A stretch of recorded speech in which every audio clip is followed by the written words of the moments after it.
नमस्ते, मेरा नाम मयूर केनहार है।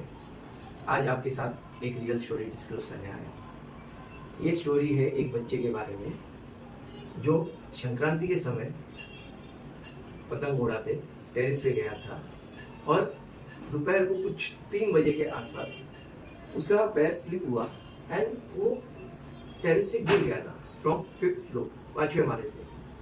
अब उसमें भूमिका जिसकी मेन भूमिका है वो है उसके परिवार वाले, उसके पेरेंट्स, उसके भाई जो उसे पकड़ने गए थे और उनके फ्रेंड्स ने उनके भाई को पकड़ लिया। एल्स तो there would have been a major issue. Okay, और उसके अलावा इसमें मेजर भूमिका है उस बहन की। ओके, पेरेंट्स कई जगह लेके गए, पेरेंट्स कहो फिर जो उधर नेबर्स हैं और कई जगह कई हॉस्पिटल्स लेके गए, बट हॉस्पिटल्स ने लेने से इनकार कर दिया। क्यों? क्योंकि बहुत क्रूशियल था वो केस, बहुत क्रिटिकल था, not crucial, critical. Thing is के ऐसा क्या हुआ था कि ये इस तरीके का मोमेंट आया। कुछ 3 बजे थे और उस बच्चे जब खाना खा के वो वापिस संक्रांति के टाइम टेरेस पे गया था तो उसे उसके मम्मी की आवाज़ आई। उसे ऐसा लगा कि उसकी मम्मी बुला रही है। तब वो गया स्लोप टेरेस का बहुत लो था। ओके, तब वो गया टेरेस के वहाँ कॉर्नर पे, और कॉर्नर पे पानी गिरा हुआ था। एंड पहले के ज़माने में जस्ट लाइक टाइल्स वाली होती है, टाइल्स की टुकड़े वाली, वो वाली टेरेस के ये थे, कारपेट की। तो वो जब वहाँ से जब पानी पे से टर्न, उसको पता चला कि बुलाया किसी ने नहीं है, कोई नहीं है, तब जब उसने टर्न लिया तो उसका पैर स्लिप हुआ और वो पीछे की तरफ गिरा।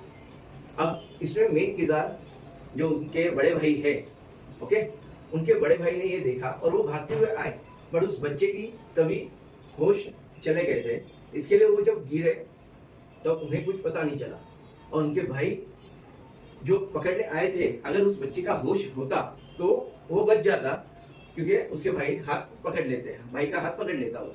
पर अब इसमें उस भाई को भी बचाने वाले उनके फ्रेंड्स हैं भाई के, जिनका भी एक बहुत अहम किरदार है। क्यों? क्योंकि फिर वापस उस बच्चे को वहां से हॉस्पिटल लेके जाना।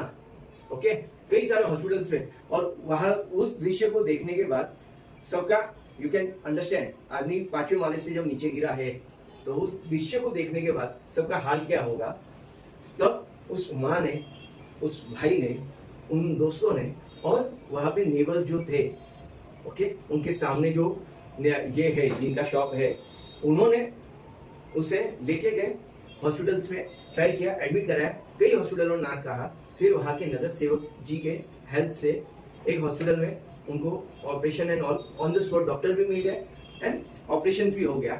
बट फिर भी इट वॉज सैड कि वो बच्चा 99% तक बचेगा नहीं, इसीलिए उसे कहा गया था कि उसे ले जाए बॉम्बे हॉस्पिटल।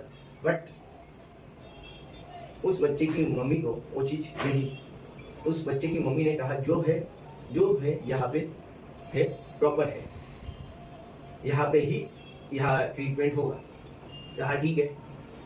तब वो बच्चा 2 महीने 2 हफ्ते कोमा में रहा, और उसके बाद उस कोमा की स्थिति में भी उसे कुछ सपने आते थे, और वो सपने उसके पूर्वजों के थे। ओके, अब ये सारी चीजें आपको लग रहा होगा कि इतने इन डेप्थ कैसे मैं कह रहा हूँ, तो ये सारी चीजें हैं, ये स्टोरी है मेरे ही बारे में।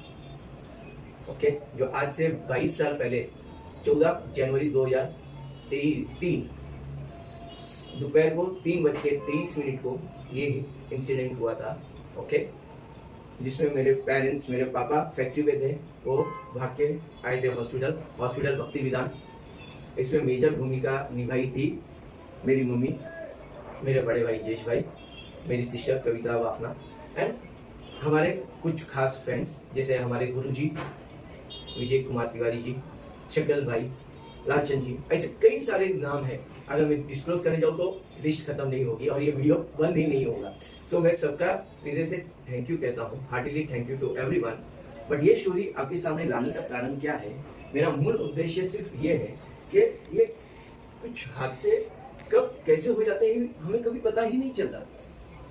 इसके लिए मैंने 2010 में 5/7/5 में लाइफ इंश्योरेंस स्टार्ट किया था, उसका मूल उद्देश्य भी यही था कि मुझे पता था कि मैं जो चौखट पे जाके रिटर्न आया हूँ, उस चौखट के आगे तो देयर इज नथिंग।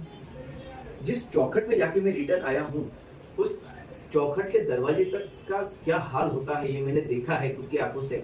इसके लिए 2005 में मैंने लाइफ इंश्योरेंस का काम चालू किया और 2010 में मेडिक्लेम एंड जनरल इंश्योरेंस का। अब इसमें मेजरली जो चीज़ इम्पोर्टेंट है, मेरा आप सबसे सिर्फ ये एक रिक्वेस्ट है कि मानता हूँ कि खर्चे एंड बहुत सारी चीज़ें हैं जो हमारी लाइफ में बहुत इंपॉर्टेंट होते हैं, बहुत से फैक्टर्स है, बट सबसे इम्पोर्टेंट ये याद रखो कि जैसे रोटी, कपड़ा, मकान, ये 3 बेसिक इम्पोर्टेंस है। इंश्योरेंस ने एक चौथा इम्पोर्टेंट प्लेस ले लिया है। कोरोना के इरा के बाद तो बहुत ही ज़्यादा इम्पोर्टेंट है। एंड आई जस्ट से कि लाइफ इंश्योरेंस जितना इम्पोर्टेंट है उतना हेल्थ इंश्योरेंस भी है। अगर मुझे कुछ हो गया तो मेरे परिवार को लाइफ इंश्योरेंस तो रिटर्न दे देगा पैसा, लेकिन अगर मैं जिंदा हूँ तब, और कुछ बीमारी अगर मुझे अफेक्ट कर लेती है तब, तो health insurance, personal accident insurance, ये दोनों एक इम्पॉर्टेंट भूमिका निभाते हैं। आज एक्सीडेंट इंश्योरेंस भी एक बहुत माइनर प्रीमियम में एक अच्छा रिस्क कवर और एक पीछे अच्छा रिटर्न भी रहता है इन केस कुछ हो जाए तो, कि भगवान नहीं जाने कब क्या होगा। मेरी आप सबसे यही दरख्वास्त है कि अपना ध्यान रखें, अपनी सेहत का ध्यान रखें। आपकी अच्छे सेहत की प्रार्थना करते हुए धन्यवाद।